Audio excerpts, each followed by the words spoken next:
Welcome to Conversations with Kenya. We are here to dive in and keep the conversation going. So welcome, come on in, join the conversation if you so will.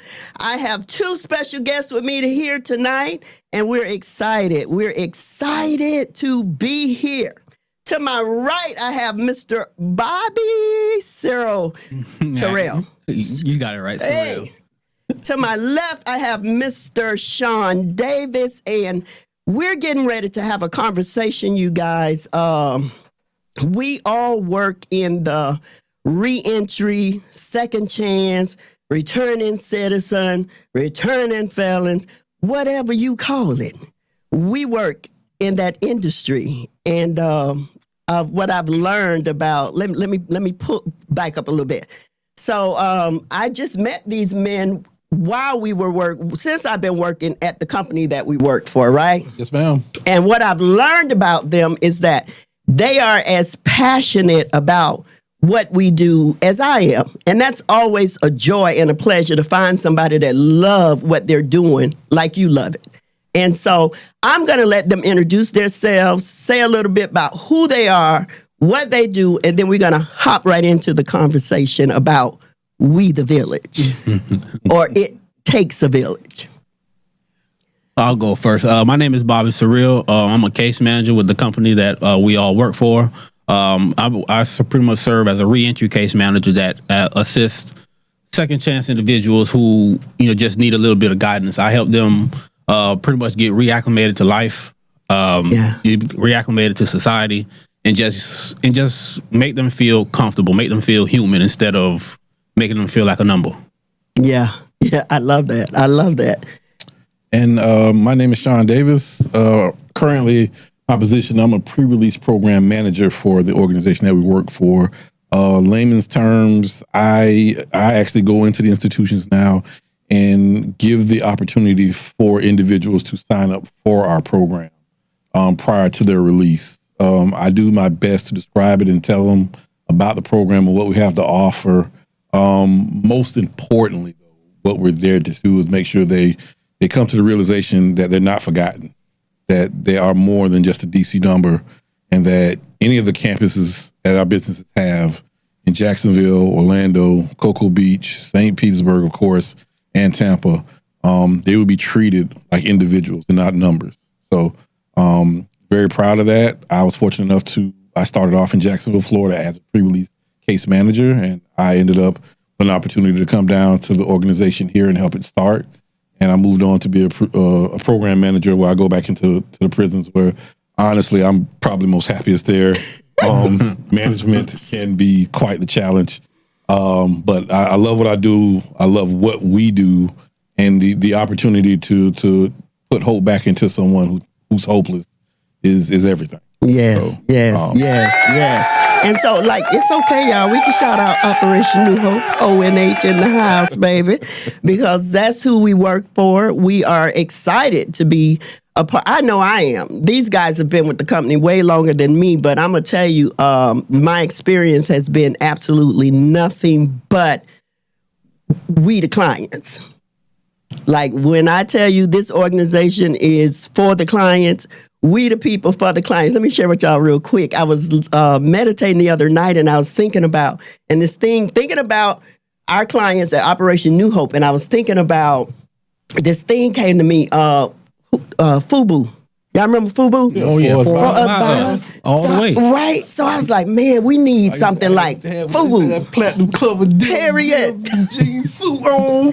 I'm like, we need something like that for returning citizens, for second chance. Now, Mr. Sean, I know by the end of the show, you're going to come up with that acronym, right? That's what it's called. We need something for second chances that's going to be for them, by them. Yeah, we do. Well, not to cut your thought off. Go ahead. But I thought you already kind of imparted that. I remember we had a conversation some weeks ago where we should recognize them as alumni. Absolutely. So they're alumni. When they come through, this man good. When they come through St. Pete, you know what I'm saying? Once they graduate, and our graduation rate is about 90%. We're very proud of that. We want to get to 100, but very proud. So if someone gets involved in our program, Bobby and our other case manager, Miss Bryant, works with them. Miss Kenya works with them as she does her job with the job coaching and training. We have a brilliant CD instructor who is very passionate and puts things in. Shout out, Miss Alex. And once they graduate the program, like they've been through something. Like people can pass by and say, well, it's just 15 days. It's way easier to do nothing than to do something. Hello. And they come in there and they do something. They apply themselves. And once you go through that, that is completion of something. And we do our best to celebrate that the best we can. So in doing so, they are alumni. I liked that idea. Yeah, I'm going.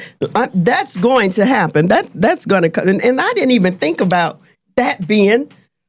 And I love this. Let me let y'all know. So we do this. We get to do this. Well, we used to do it every day, 5 days a week. However, since Mr. Davis has gone back into the doing what he really is passionate about and love, he's not there as much, but baby, when he is. So he left us hanging, but it's okay. He's doing it. We're doing it for the greater we good. do this, y'all. So if it look like we're comfortable, it's because we are. We do this every day. We get to have conversations about our passion for what we're doing.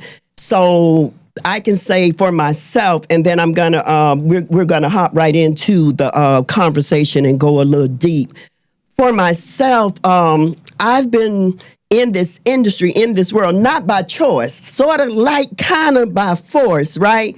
Since 2001, when my son, my second born, went to prison for the first time.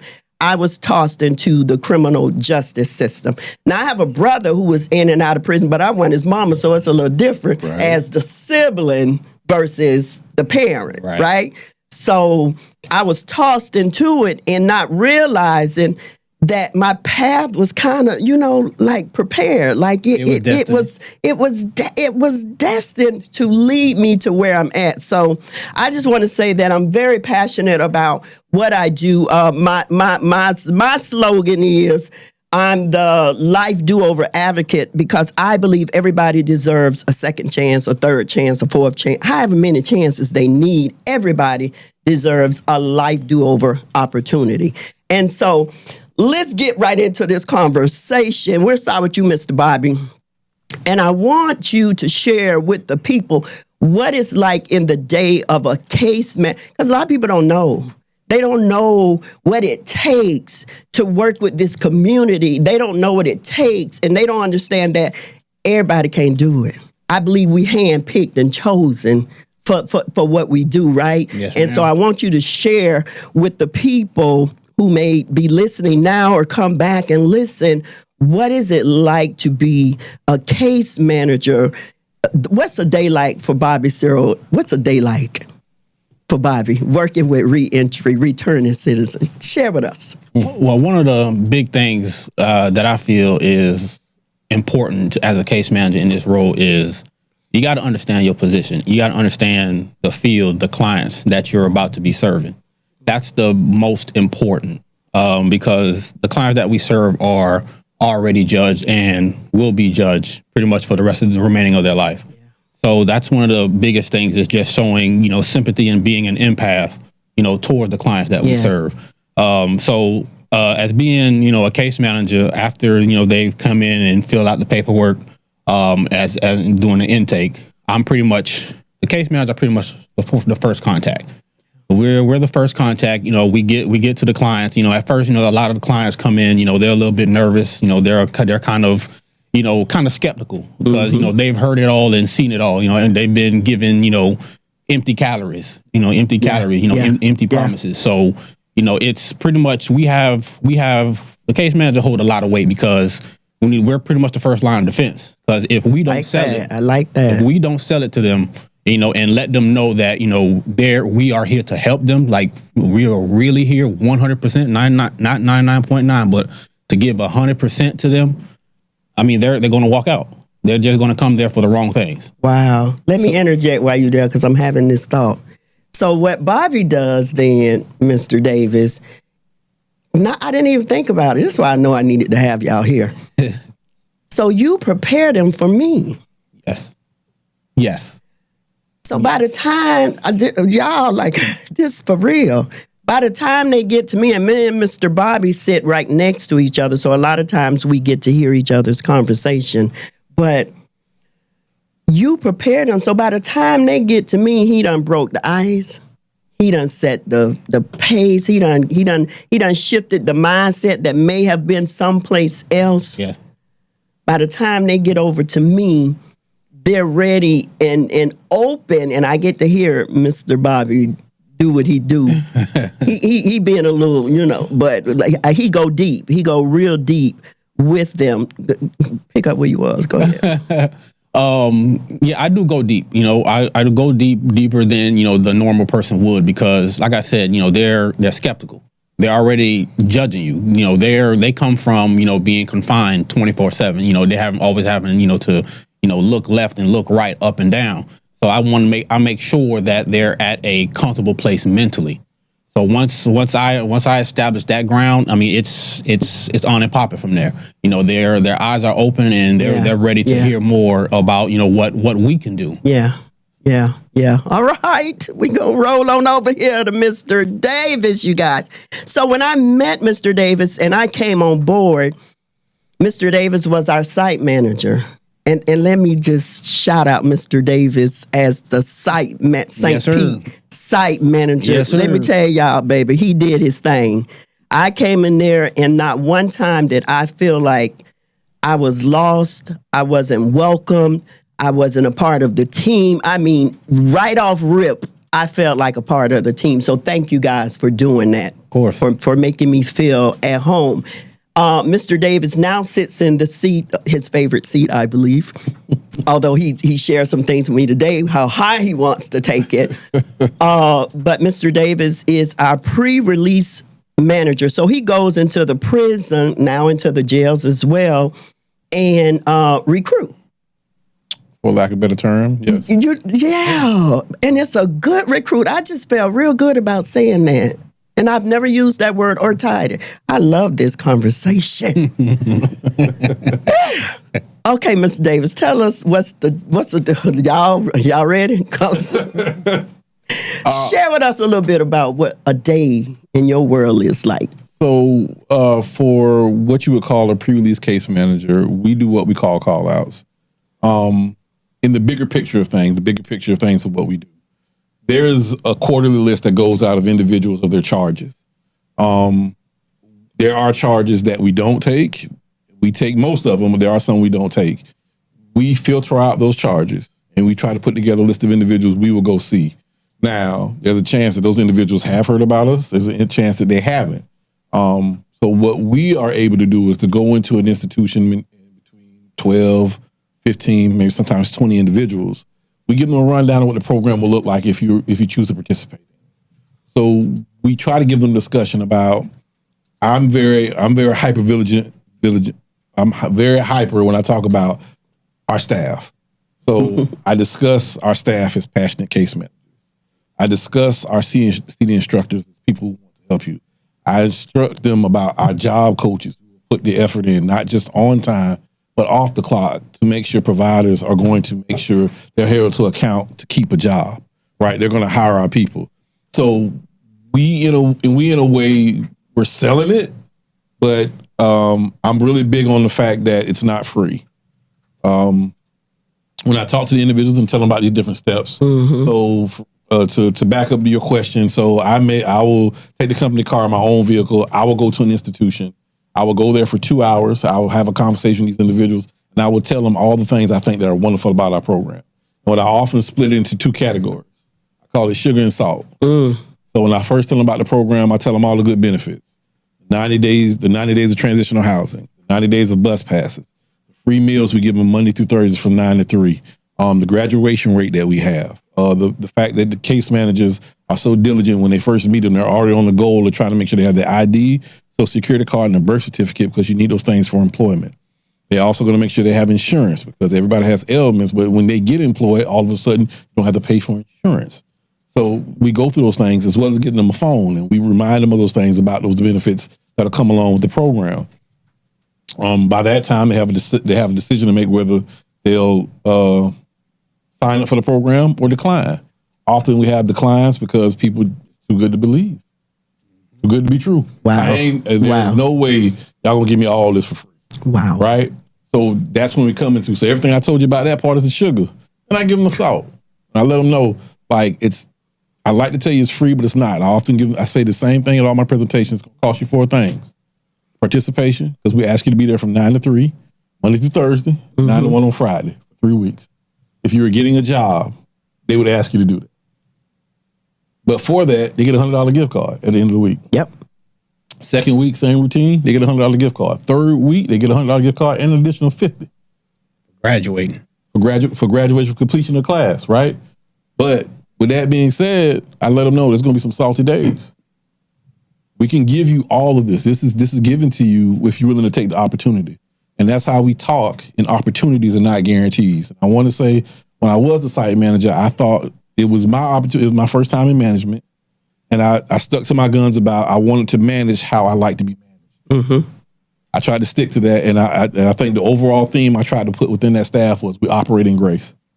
We understand that some people are going to make mistakes. Some people are going to come here gung-ho and take full advantage of it. And then others, they're going to stumble. Yeah. They're going to fall. And for those individuals, we're going to try to help pick them up. But there's going to be some individuals who will fall to the waistline. It's just how it is. It's unfortunate. It's life. But we have to keep the ship moving in order to help the next person. Sometimes we got to let one person go. With that being said, your participation. Then I remind them it's a substance-free program. No way the government gonna give us all this money and it'll not be a substance-free program. Right? So I hammer that within that one. And the third one that I repeat to them all the time is discipline. I let them know if you have discipline, great, you're gonna need to strengthen it. If you don't have it, you better get it because you're gonna need it outside those prison walls. Otherwise, you'll come back. And I tell them the exact same line. Discipline to individuals who do not know your past, don't know your journey, will look like betrayal. And I tell them that because disciplined people and undisciplined people can't run with each other. No, sir. A disciplined person is going to go to bed at 10 o'clock because they know they got to take 2 buses to get to the class. That's right. An undisciplined person would tell you, don't do it. Don't worry about it. There's no way them people going to give you that. And they have to figure out what that is. They have to decide what's important to them. And I think, thankfully, we have a staff that reinforces the importance of being there and what they can get out of the program. Yes. And the last one I tell them is their old life. It's not going to match. You got to die. Got to kill their old life. I tell them, go to Publix, get you some cupcakes, get you some chicken, have a wake. That life has got to die. It's over. And you got to start your new one. They're not going to merge. They're not going to mesh like that. So that, in a nutshell, is a presentation I try to give to them to remind them. We want them to be a part of it, but I also feel like we have an obligation to understand and let them know that within our program, the program that has been built by this organization, which I love and I adore. Mm-hmm. But when I see it, when I view it as opportunity. Opportunity after opportunity after opportunity. Yes. But what I've never seen is a guarantee. We don't give guarantees because those don't exist in what we're trying to do here. Yes. The only guarantee that you'll get is that if you come here and put in the work, you'll get the reward. But outside of that, there's nothing more there. So I think it's very important that we as pre-release case men, we go in, we hammer that into and let them know like this would be nice, but chances are the 3 weeks we give them are the easiest 3 weeks they're going to have post-release. After that, it's going to get complicated. Yes. It's going to be about the design, how bad they want to. And I think each campus perpetuates that and reminds them of that in their own way. I think St. Pete has their own swag about it. I most definitely do. The bird, baby. But definitely do. But I think we all, you know what I'm saying, we're all going in that same direction. Yes, but absolutely. Ultimately, that's the goal. That's the goal. And remind them that at the end of the day, getting the job. Yes, absolutely. And that's how we advocate to get more funds for our program. Right. Not just on your graduation, but that you get employed. Absolutely. And I want to add this on to it. Go ahead. Mind. And at the end of that, sometimes we've been forced to remind, and I would say this to any individual, not just anybody in our program, but anybody out there, don't be so fixated on great you don't realize what good is. That's right. That's a word that'll preach all by itself. Because we have individuals who think they're too great to work for $15. 12 or 13. But you have to get to good before you can get to great. The story I continue to share with people is I'm at a job that I love. I love what I do. Wouldn't trade it for anything in the world. But it took me 20 years to get here. Come on now. Now, if you'd have told me this 20 years ago, I probably said, "No, that's all right. I don't want to wait that long. I don't want to go. I don't want to work in a warehouse. I don't want to flip burgers. I don't want to put tires on cars. I don't want to drive forklifts. I don't want to do all that. If I got to do all that to get to the point where I have my purpose. Right.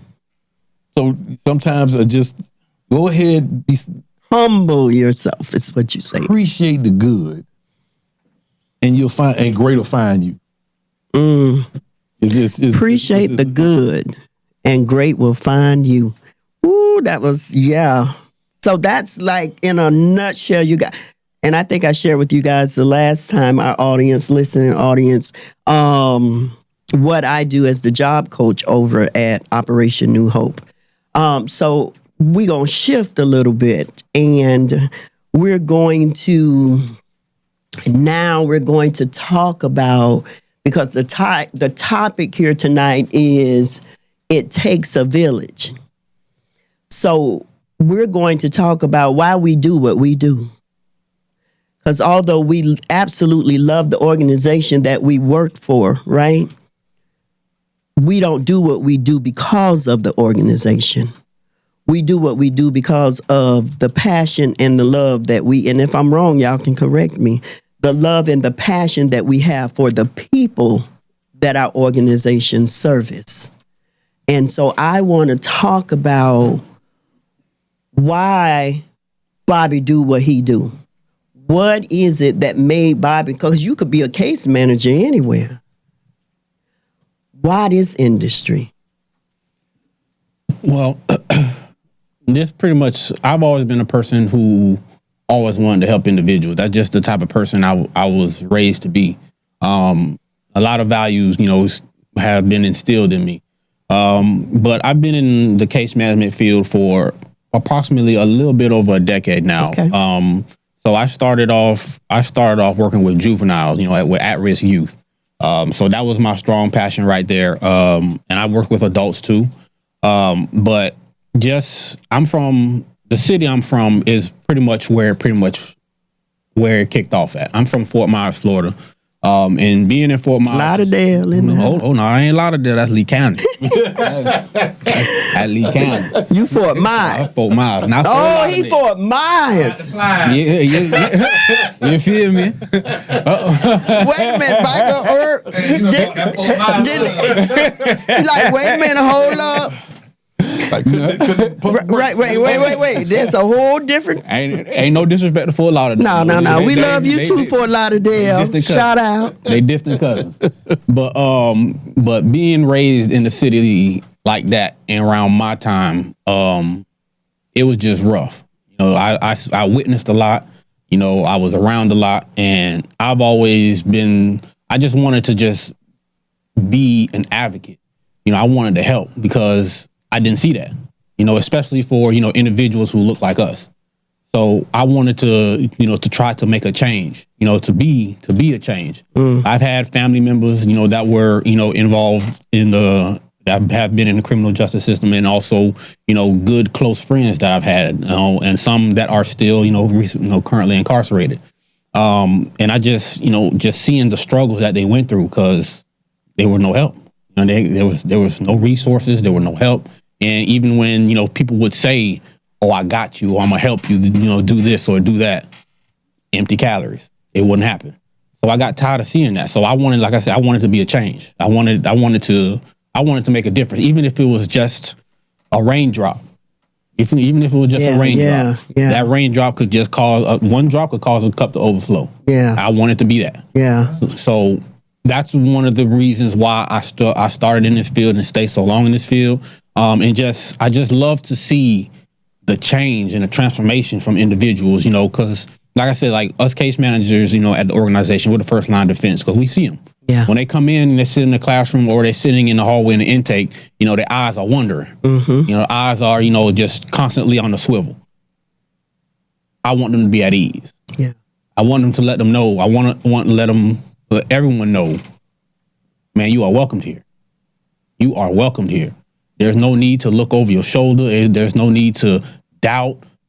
If I can do it, if it's within my vicinity to do, it's going to get done.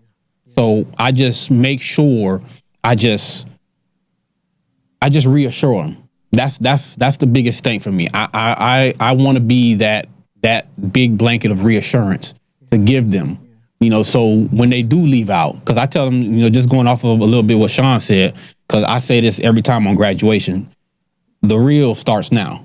Yeah. Once you graduate, you did your 3 weeks in the program. This is when the real journey starts.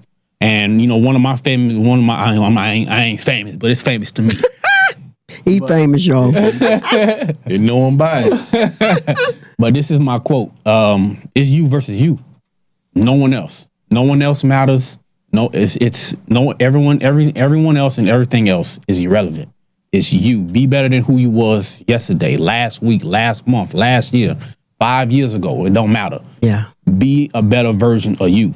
We are here as just walking down a sidewalk. You see these motion lights. That's all we are. Yeah. We're motion activated lights. Just to help guide you. Wow. To help guide you. That's good. That's what we're here to do. Good. I just want to give them that reassurance. That's what we're here for. But the rest is on you. It's you versus you at the end of the day. Just be better. Yeah. But that's one of the biggest things, biggest reasons why I've been in this field. I want to make a difference. I just want to be there for individuals who don't got nobody. Yeah. We've all been through, certain things where we look and, we think we have somebody, or, we've done this or that with this person. Right. And we think, they got our back until a certain situations when it get hot, there's no one to be found. I want to let them know that even if you fall or stumble, man, we right here. Gotcha. Come back to the office. Give us the rundown. Gotcha. This is a open door policy. Come and talk to us. Come and talk to me. And I'm going to testify to everything, but I can do that. Some people sit across from me and it's not typically the first time I've met them, but I don't have the privilege of working with them every day and seeing them in operation and seeing them flow in what they do. And I can sit here and say that I can testify to everything you just said because I get to witness it every day. Definitely every Monday. Greatly I get to witness you in your zone. And so I'm grateful for the opportunity to experience, because it's a wonderful feeling. Likewise. When you get to work with people that are not just doing a job for a paycheck, but you can see the passion, you can hear the passion, and then they demonstrate it when they're working with these individuals who are having a hard time, who come to us, like you say, sitting out in the hallway. And I'm thinking, they're thinking, now, can I really trust these people? Is this going to be like the last? I've had people come and say, I done been to 5 programs and none of them done what they said they was going to do. So to come and be a part of a team and see you guys and know where you started at and where you came from. We don't talk about that. But to see you guys in operation gives my heart so much joy, makes my getting up every morning really, really easy to do, to come and be a part of such a great, the organization is great itself, but yes, an atmosphere, like it's, and I love, and I could tell when either one of you are not in the building. Okay. All right, we're gonna ease on over here to Mr. Sean, and let Mr. Sean share with us a little bit about why he do what he do, where it started at for you, Mr. Sean. When did you decide that because the word I use is these are my people. People use niche. That's my niche audience. That these my people. And so when did you know that this was your calling? I'm gonna call it what it is. So it's gonna be a little bit of a layered question. Okay, go ahead. Rather. We got time. I'll try not to take too much of it. But in listening to Bobby talk and us having this conversation, even coming here, made me think about it, because it's layered, because you have to peel back trauma. And we go that shift. do that often daily. in dealing with our clients. So we're peeling back trauma. So I'm thinking about how I peel back my trauma to get to this point. There was a point when I was working at warehouses doing my job, and I would often make it to mid-management, but back then the phrase was I didn't have enough education, so we can't raise you any higher. So I finally got fed up, and I said, well, I'm going back to college. I'm getting this degree. I don't know what I'm gonna get it in, but I'm gonna get this degree. I went back for a criminal justice and administration degree. But first year in, I realized I was too old to get my dream job. I wanted to be a federal agent. I wanted to kick down the door and say, Federal Agent Sean Davis. I was stuck on that. I love it. But a year in, it just crumbled. So didn't know what I was going to do. And I remember my wife, family members suggested, well, when you finish, you can go and join JSO. I'm from Jacksonville, Florida, so it was JSO or Duval. And I was like, I'm not doing that. But I just knew I couldn't be on that level, like doing that. And I had a public speaking class. And I took to it to like duck to water. And after that, I started doing more and more papers about criminal justice. I hope y'all caught that duck to water now. Think about the duck now. Let me write that down. So, more and more papers. And what I started to realize was that we got to catch them. The criminal justice system was broken. You had professors that would admit that. So the best thing we could do is catch them before they get in it. So I was like, okay, I'll try case management.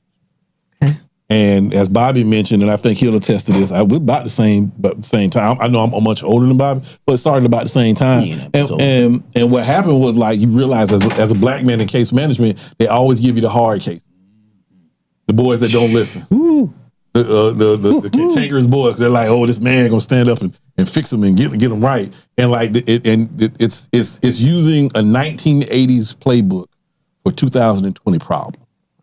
So you're trying to keep doing that, but like the boy or the young man, hasn't had an example of a male. So even when you give them one, it's a foreign concept. So what do they do with foreign concepts? They brace up, they go against. But you help who you can, what you can, so on and so forth. So in doing that, going to different organizations, I liked the freedom of case management. I like being out. I like the possibility of trying to help people. And to peel back another layer, as a young man, I realized, and I had my father in my life, I had my mother in my life. I had great parents. But he took me only as far as he could, as far as he knew. And he was only taking as far as his father was. What I came to realize in my youth, the damage I had done in dating young ladies. Like, I was careless, rude, and arrogant in my actions. And those actions had a ripple effect that I came to realize as I got older. That's good. Long term, what I realized was I hurt a lot of people. Because like what happens is when I heard a young lady that thought I was different or special, and she found out I'm the same, I know they had to be crushing. But worse than that is the next guy that appears to be different, because I seem different, he has to work 3 times as hard. He's fighting a battle with ghosts that he didn't know even existed, right? Wow.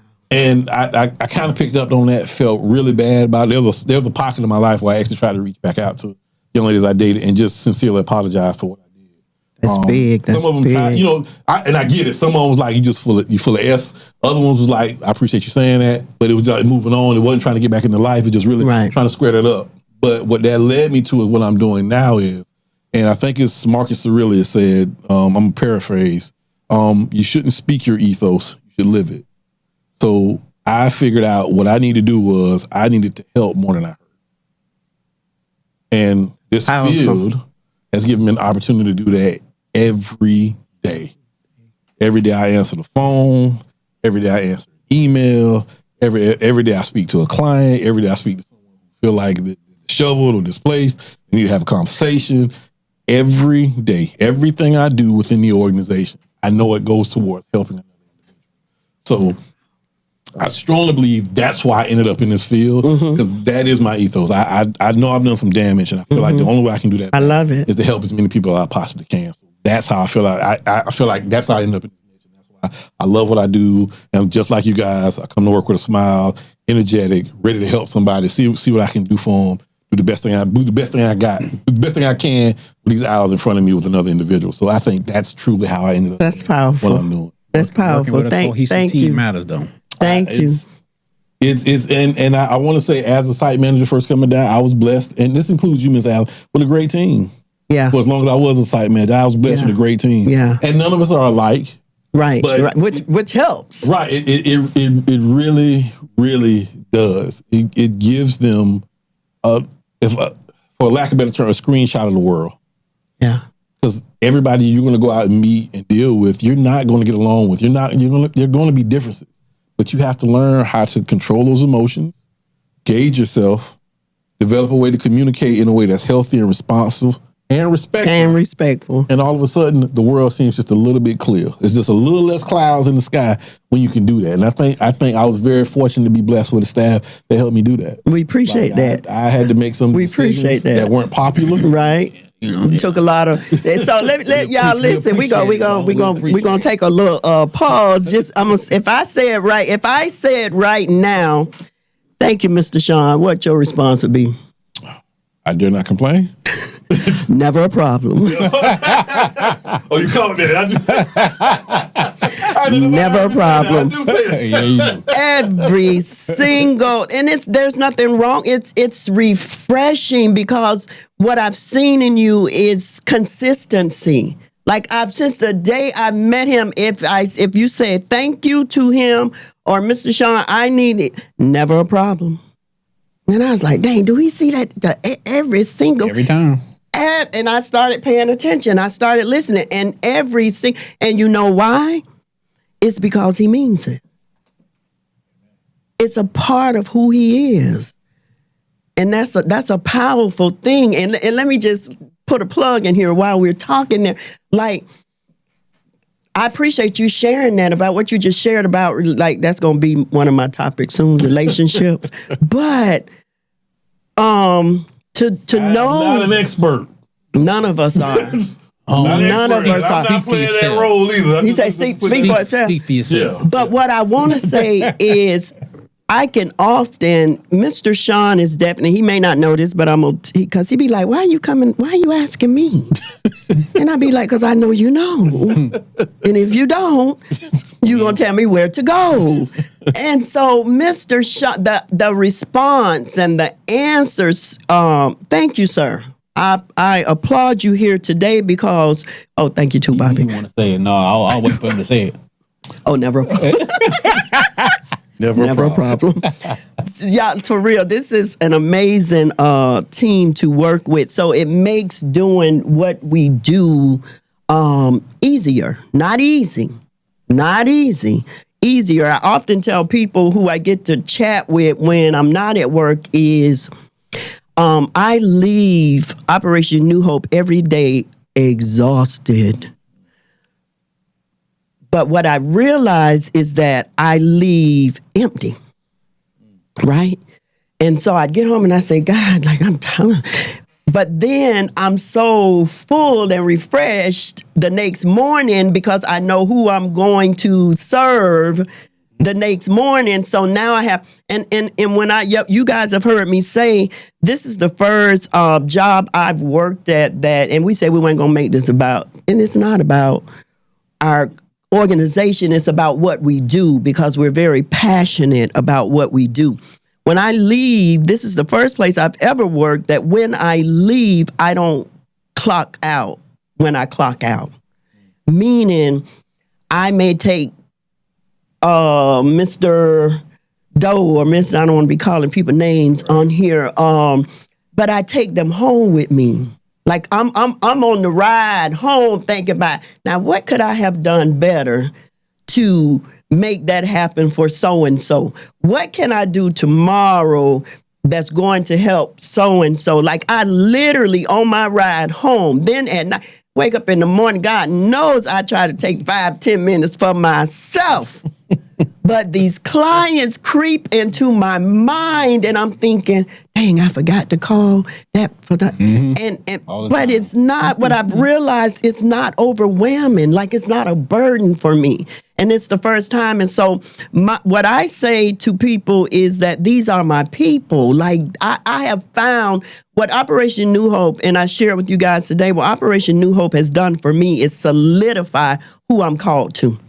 Like I'm no longer, and let me tell y'all when it happened, because I don't think I've shared this with anybody at work.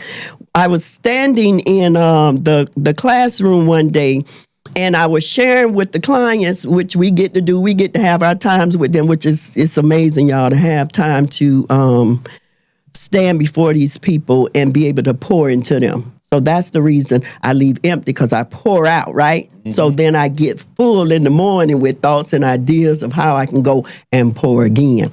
But I was standing before them and I said, I know y'all my people.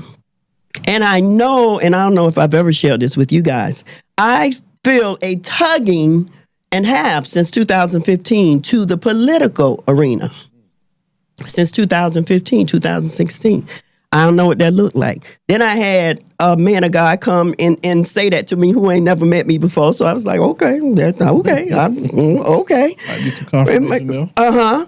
And so then I was standing before the clients one day and I said, you know, I know y'all my people and I'm feeling this tug too, but I don't know what that looked like, what the political arena looks like for me. And in that moment, something opened up and it's like you standing in it. And I say, what? Standing in it. So here's the thing. I know I'm called to that arena, but I know it's for the criminal justice system. I don't know what that look like. I had to share with an attorney recently. I said, no, I don't want to be no attorney. Absolutely not. But I know that my fight is bigger than a job coach, right? I know I love what I do as a job coach, helping individuals get employment and secure employment. And then you guys know that I'm out there fighting for real jobs, not play jobs, not, sustainable, something that's going to give them the opportunity to really build their life again. And so, but I feel a call, and it's probably, I don't know if I even want to share this publicly right now, but y'all make it comfortable. I'm feeling, seriously, you guys, so you'll remember this conversation if you ever see me up there. Advocating? Yes. On the political stage? Because here's why. I'm tired of the mistreatment.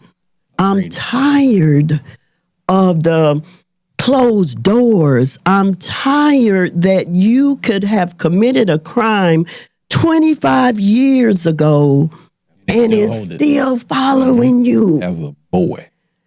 I'm tired of that. And I don't know how we fix that. I don't know what the change is. I just know that there has to be change.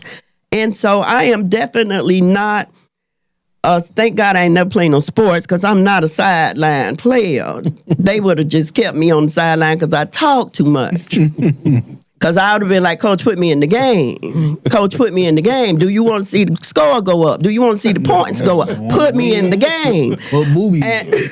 So That's victory. I'm big on getting in the game and not just sitting on the sideline complaining about what needs to happen and what needs to be done. So I want to talk about, and that's my question to you guys next. What do you see? What do you think? And these are all opinions, right? These are personal opinions, how we feel. What do you see, Bobby? What do you think? What is one thing that you think would bring change to the system? Now, we don't know. We ain't expecting it. Just get, because, hey, you don't know. And one day I may be able to take it somewhere, right? But I'm curious because I want to know what, because the topic again is it takes a village. It takes a village. Like these, none of us, not one of these returning organizations can do it by themselves, right? Collaboratively, us coming together makes a village to be able to support and help those who need our help. Those with a DC number, those with felons, those with just folks that been in the criminal justice system. What do you see? One thing, just talk about one thing that you see could bring change. A real good question. One of the biggest things that I would say is for a lot of these employers to understand that you literally could possibly miss out on a business changing employee. That's big, Bobby. All because, he or she has a felony. I've seen many cases, and being in a supervisory role myself, where I've had to turn away individuals. I mean, well qualified individuals. I mean, well knowledgeable individuals. I mean, with extensive resumes. But just because once you do that background check, something just going off what you said earlier, something that they did when they were 15, 16, that's still attached to them. Unfortunately, we can't hire you. To me, that's a bunch of BS. That one felony will not put any type of damper on your organization, won't put any type of damper on your name. That right there just, it aggravates me the most. Just seeing how a lot of these organizations, businesses, and employers, how, they're just quick to throw away a well-qualified individual just because, he has a charge. He or she has a charge. To me, that would, if they could make a change with that, I mean, sky's the limit. That's big. I had no idea you was going to go there, but I appreciate it. I absolutely appreciate. So pause before I get over here to Mr. Sean and let him answer that question. If you are an employer and you out there and you have job opportunities for those with a felon, for those returning to society, listen, these people just need a opportunity. They just need a chance. Listen, like I heard Mr. Coach Charles say recently, the difference between them and us is that they got caught and we didn't.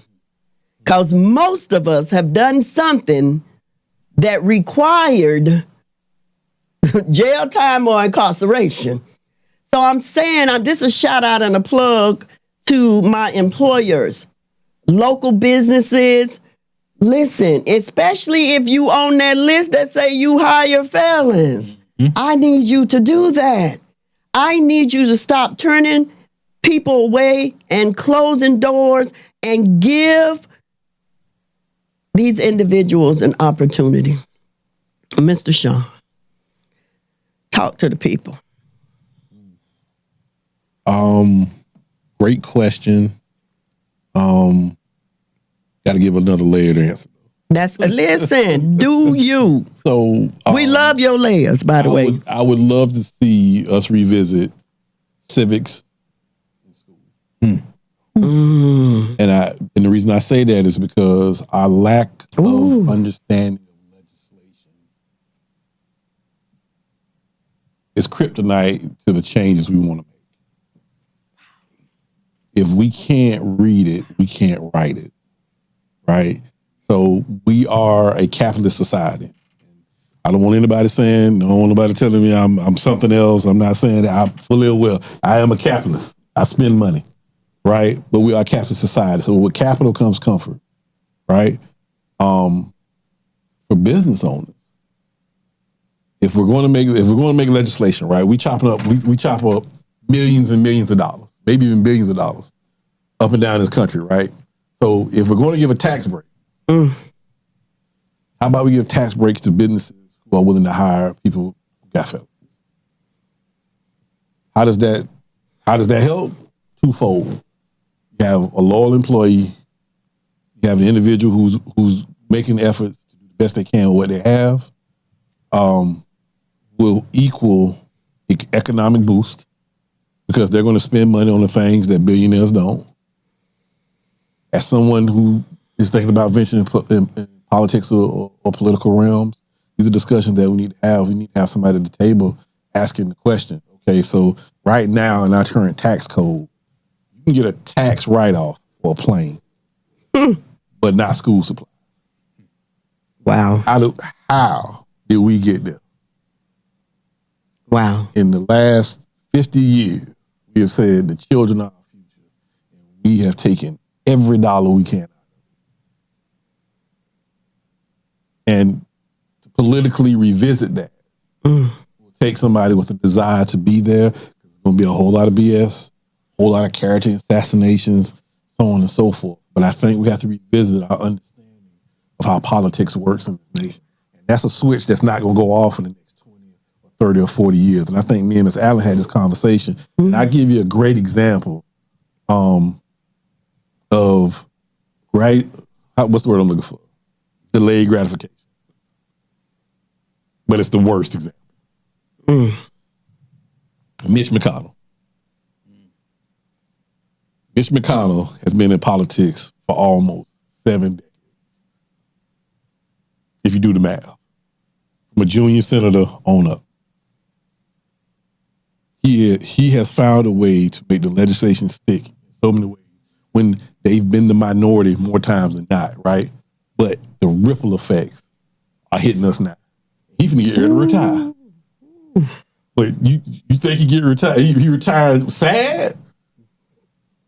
Like what he's done, he's building. The thing he's done is going to stretch out for years, maybe even decades, right? So now what we have here is, and we need to have an understanding that what we want will not be instantaneous. Yeah, it will take a long time. It will be painful. It will be losses. It will be loss after loss after loss.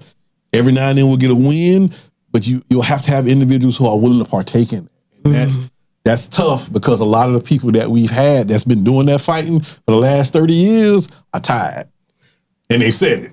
Like, I've done everything. I've warned you. I've done everything I can do. I'm out. I'm focusing on my kids and my grandkids. Yeah. I tried, right? So now we're going back into that, and this goes back. And I don't know who gets credit for this quote, but I really think now more than anything, and it's used for men, but I think it can go for any gender actually. And the reality of it is, a society grows great when individuals plant seeds for trees, for shades for which they'll never see. Powerful. If we can establish that, to understand that the fight you make today, you may not see the W, but your grandchild might. Yes. Or your child might, but it's worth the fight. If you want to correct what's going on. If you're upset, you're sad, you're beaten down, you got a problem with this system itself, you have to be willing to engage in some way. And here's the thing. Everybody ain't gonna be the guy that, the bullhorn that talks from there. But like great example, what we do as an organization, is help second chance citizens know they're not alone and not by themselves, and they're willing to help. And if we can guide them on a path that shows that, I believe the nation's average recidivism rate is 8%. Us as an organization, we're at 26. And that might not seem like much to most people. That's double, that's big. Almost triple. That's big. Right, a change. So like when she's talking to those businesses out there, what that tells you is that individuals who are given a chance to have employment, they don't want to go back. And we have the opportunity to help them not go back by giving them the opportunity to work a job that you'll probably never regret that you hired that employee. And I tell you something else I tell our clients as well. You have a charge, you have character. Chances are when they have a charge, it's not going to go away. Unless they get it expunged or they get running some money, they'll be able to take it away. So it's always going to be there. What I feel like we do as an organization, especially at St. Peter's, we let them understand that if you can build a character, all of a sudden they don't see the charge. And you can do that. That's a possibility to do that. But it takes us all just getting in. And it is about the village. It really is about the village. It really is. But the reality of it is we have to let the village know what this is going to look like. Oof, I love it. I love what you just said. I really felt something when you said that quote you just made. So what you're saying, like, we should be focused, especially me at my age and in this season of my life, my focus should be my great grandchildren. I'm not doing this or my grandchildren, tons of them. I'm doing this for, and I know as soon as you said it, the scripture came to my mind, for my children's children, leave an inheritance for my children's children. And so it's important that we get this thing figured out. I want to say this too, Ms. Kenyon, like just not, and of course for your grandchildren, children's children, but you said you have a desire to get in that ring. I know that's what he was trying to say, but not everybody, you know what I'm saying? Not everybody's willing to do that. Because let's be honest, that ring is ugly. Very. It's ugly. They slang. It gets dirty. It gets drained. Like let's. And I know they go say it's biased, but has anybody ever seen a picture of Obama when he first started as a president and when he left? Completely drained. You know what I'm saying? But you know what? But you know what that is though. That's the weight. Yeah, absolutely. Right. And a lot of times, and I know that there's fair criticism for his presidency. I'm with you on that. But let's not forget what it's like to be the first at anything. At anything. But imagine being the first black man of this nation. Of this country. Jesus. And what they don't talk about too is, you know how many letters he had to sign? Like the president had to sign a letter of somebody who dies at a war. Wow. If that don't get to you at some level, I don't know what will. Because your decisions, decisions are, we still at war. Yeah. Right? Yeah. So like let's you know what I'm saying, when we talk about this political arena, I don't mess around with it because I what was my nickname on my podcast? I said I was a political pugilist. Right. I get in the ring and talk politics with anybody, right? Right. But not as a Democrat, not as a Republican, right. not as an independent. Right. I want to talk to you about how we can create legislation to help everybody. Everybody. Yeah. And make it a fair I like that. So I have a conversation. We can go back and forth with that, but I also know I'm not going to get in that ring with you. I'm not. It would take a lot for me to get in that ring. Like I don't think Mrs. Davis would allow it. but I say that to say this. Yeah. Let us not sleep on the fact that if we choose, I feel like we have two different waging ideas, and that is on one part, it's on the outside. I just let them do it because it's not going to affect me. That's dangerous, and because of that, there's the divide is only further. And if you want to get into politics, look at the political numbers of people who vote and who don't, and how it's lessened. If you look at the numbers for what they are, right? Politically speaking, presidential elections are the biggest turnout. Mm-hmm. Only 67% of people who are eligible to vote. Yep. Hear what I'm saying? 67% that are eligible. That means it's 100 people that's 100% is eligible. But 37 of them ain't coming at. 33 ain't coming at. Because I'm not gonna bother. Like I've fixated that politics are not the route to my solution, and yet everything runs politically. Everything. But if we can't revisit the understanding of that, i.e., in the next generation with civics and understand how legislation works, like it's going to be that much tougher. Right now, we don't have the education to understand what's going on and how it's affecting us. And that is very true. How a bill that I can't read is going to stop my child from being able to have lunch. That's very true.